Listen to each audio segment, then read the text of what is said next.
자, 우리 8절부터 한번 살펴보도록 할게요. 자, 그러므로 너는 내가 우리 주를 증언함과 또는 주를 위하여 갇힌 자 된 나를 부끄러워하지 말고. 사도 바울이 복음을 전하다가 로마에 지금 갇혀 있는 그 상황을 우리 디모데에게 부끄러워하지 말라라고 말하고 있어요. 만약에 사도 바울을 부끄러워한다면 사도 바울이라고 하는 사람을 부끄러워하는 것이 아니라 그동안에 사도 바울이 목숨을 걸고 전했던 그 복음에 대해서 부끄러워하는 거랑 똑같은 거죠.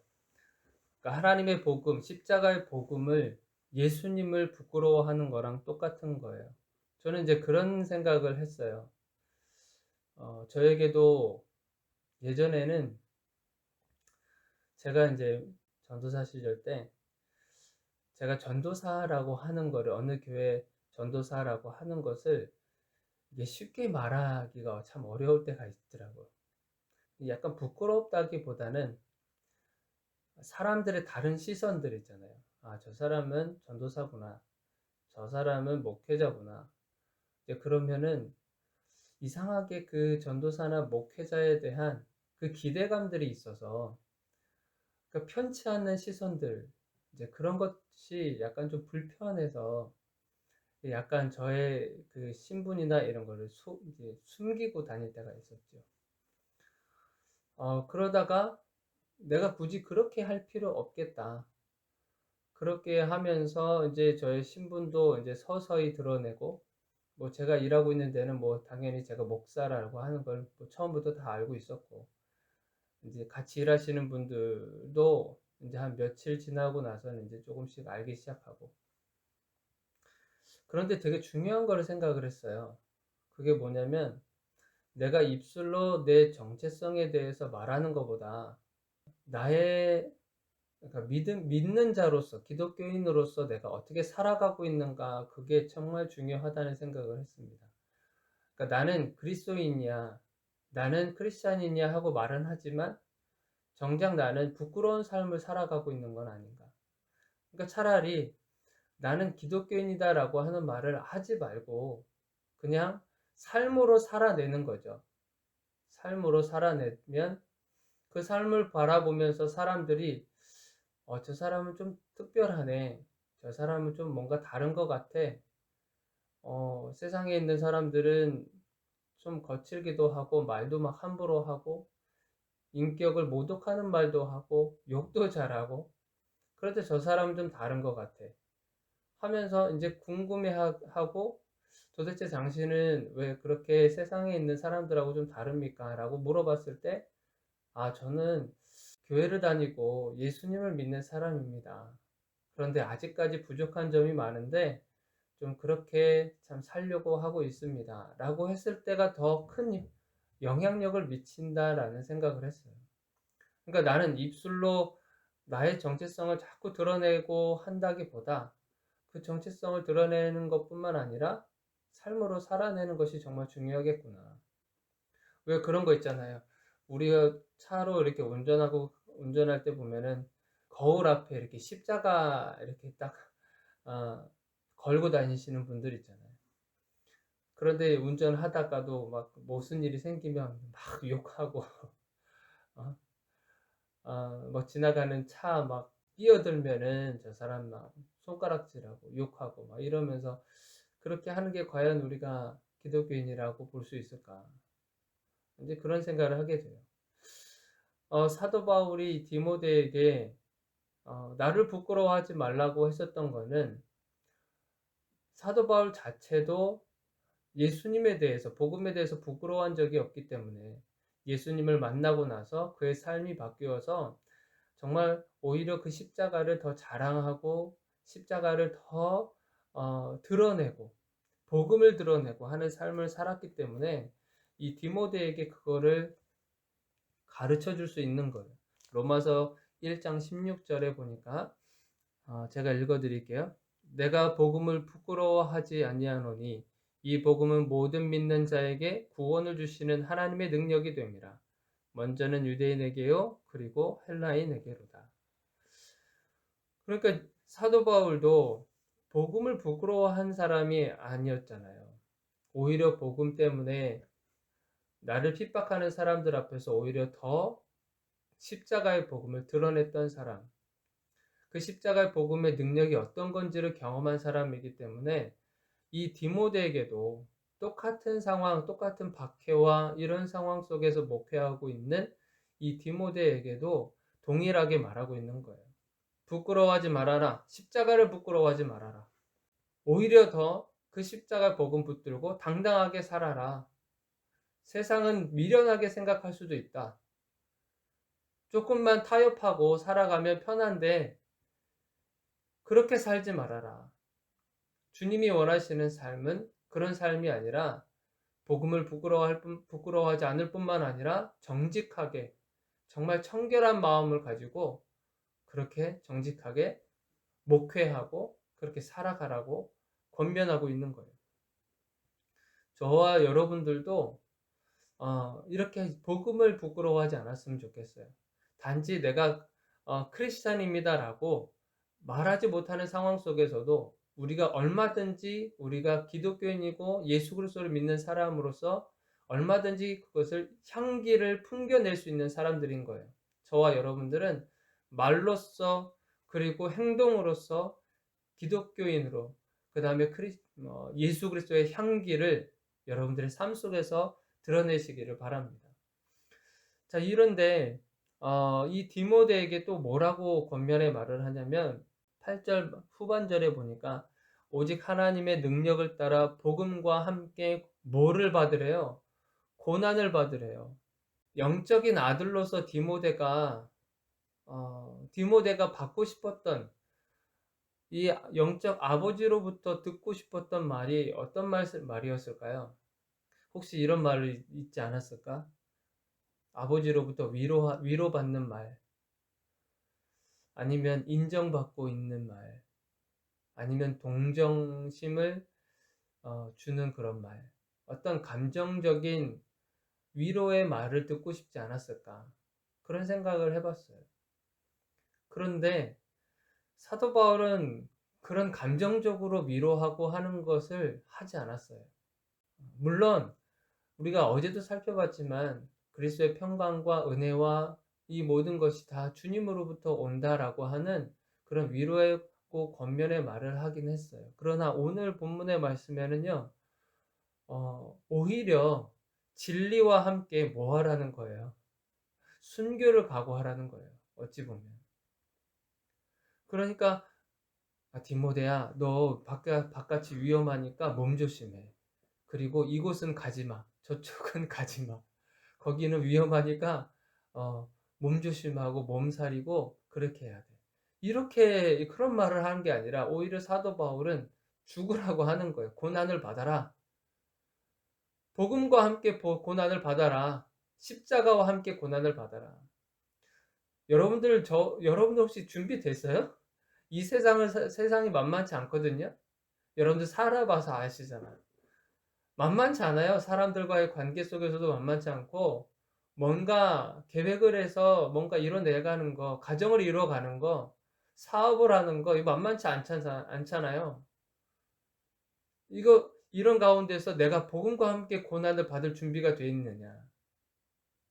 사람들이 나에게 멍청하다고 지혜롭지 못하다고 얘기하는 그 순간에도 내가 끝까지 그 고난을 참아낼 것이냐? 내가 끝까지 정도의 길을 갈 것이냐? 주님이 말씀하시는 십자가의 길을 내가 포기하지 않고 끝까지 가겠느냐?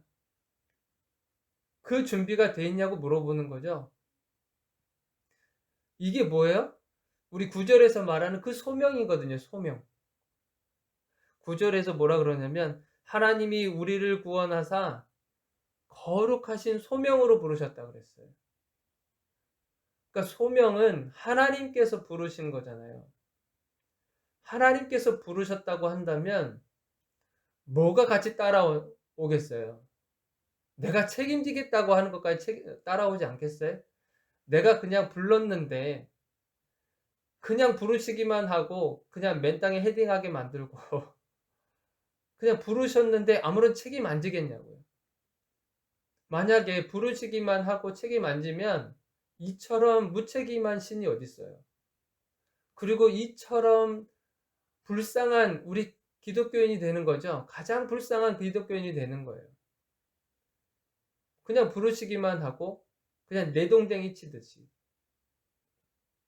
그렇지만 하나님께서 부르셨다고 하는 것은, 소명을 주셨다고 하는 것은 하나님께서 끝까지 책임지겠다고 하는 것도 전제가 되어 있는 거예요. 그래서 저와 여러분들을 하나님께서 부르셨어요. 저는 목회자로 하나님께서 부르셨어요. 하나님께서 목회자로 부르셨는데 삶에 있어서는 불편함도 많죠. 그렇지만 하나님께서 목회자로 부르셨다고 하는 거는 끝까지 내가 너를 책임지겠다고 하는 거. 그거 약속을 하나님께서 지켜나가고 계시는 줄 믿고 신뢰하는 마음을 가지고 살아가고 있어요. 그리고 어떤 분들은 사업가로 하나님께서 부르셨어요. 하나님께서 그 사업을 그냥 부르신 게 아니고 정말 우리가 그 다음에 살펴보겠지만 하나님의 뜻 때문에 부르신 거예요.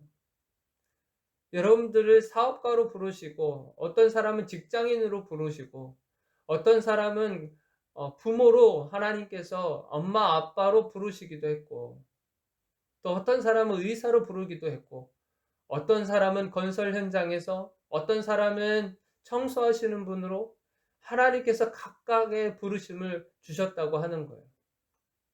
그 소명은요, 내가 원해서 한다고 생각하지만 하나님께서 그 자리에 앉히신 거예요. 하나님께서 그 자리에 앉히시고 그 자리에서 하나님의 뜻을 펼쳐나가라고 소명을 주신 거예요. 하나님의 뜻이 뭘까요? 오늘 여기 보니까 9절 중반에 보니까 뭐라고 되어 있냐면, 우리의 행위대로 하신 것이 아니라 오직 자기의 뜻과 영원전부터 그리스도 예수 안에서 우리에게 주신 은혜대로 하신다. 자기의 뜻과, 그래요, 자기의 뜻. 하나님의 뜻 때문에 하나님의 뜻을 이루어 가시기 위해서 저와 여러분들을 부르셨다고 하는 거예요. 하나님의 뜻이 뭘까요? 5가지가 있어요. 5가지. 더 많이 있겠지만 성경에 찾아보면은 더 많은 부분들이 있겠지만 제가 5가지 정도로 한번 말씀해 드릴게요. 한번 잘 들어보세요. 자, 첫 번째는요, 영생을 얻게 하는 것이 하나님의 뜻이에요. 그게 요한복음 6장 39절, 40절에 나와 있는 말씀이에요. 자, 나를 보내신 이의 뜻을 행하려 함이라. 나를 보내신 이의 뜻은 내게 주신 자 중에 내가 하나도 잃어버리지 아니하고 마지막 날에 다시 살리는 것이니라. 내 아버지의 뜻은 아들을 보고 믿는 자마다 영생을 얻는 이것이니 마지막 날에 내가 이를 다시 살리리라 하시니라. 첫 번째는 영생을 얻게 하는 거예요. 그것이 하나님의 뜻인 거예요. 자, 두 번째는 거룩함이에요.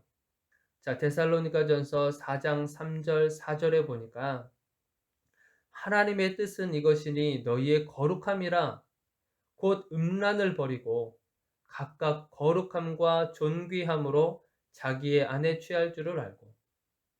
두 번째는 거룩함이라 그랬어요. 거룩함이 하나님의 뜻이에요.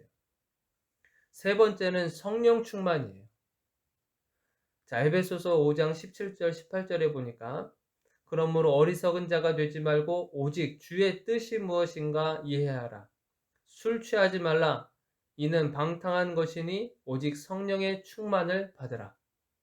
자, 네 번째는 하나님의 뜻이 뭐냐면 기뻐하라, 기도하라, 감사하라, 이거예요.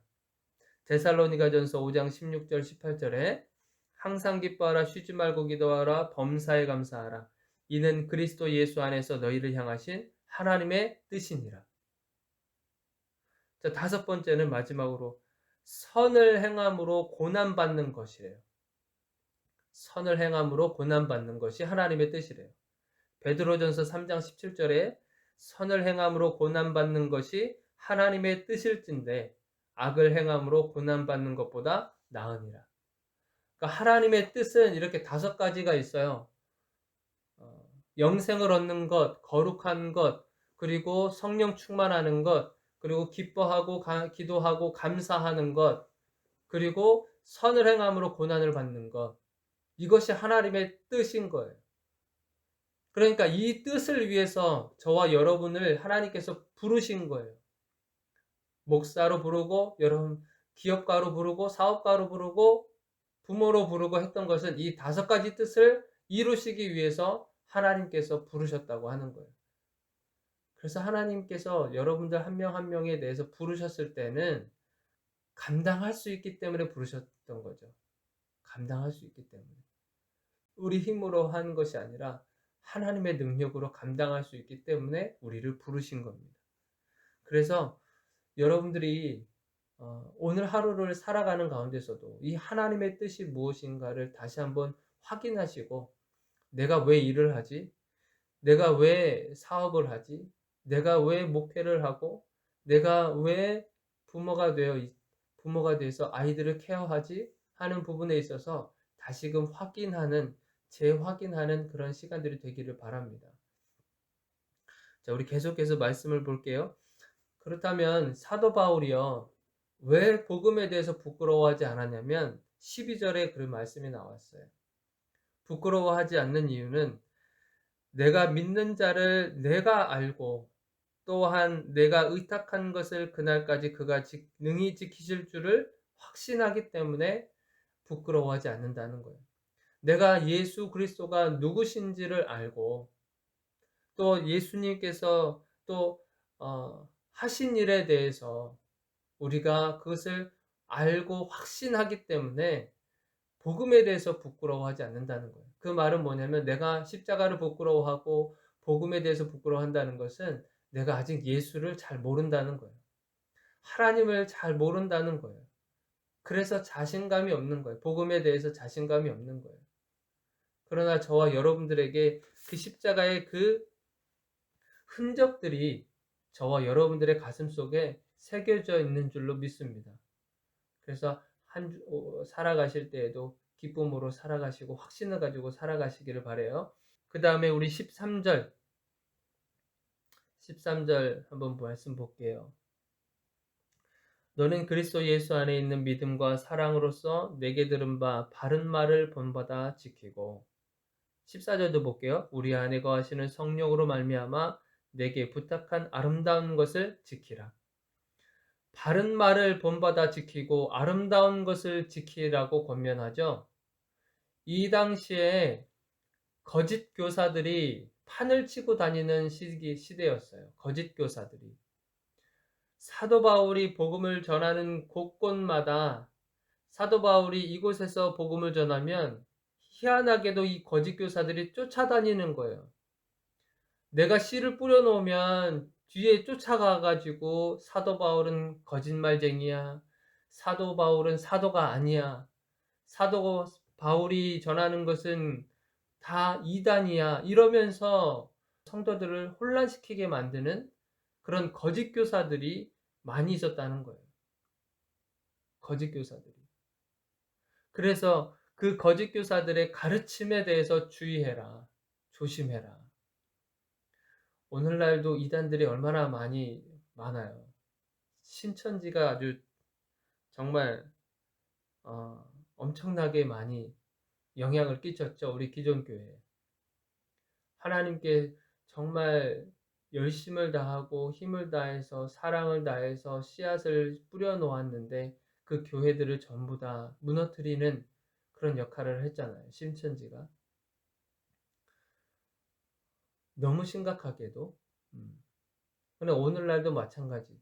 계속 이런 이단들의 그런 활동들, 거기에 넘어가는 사람들도 너무나도 많아지게 되고.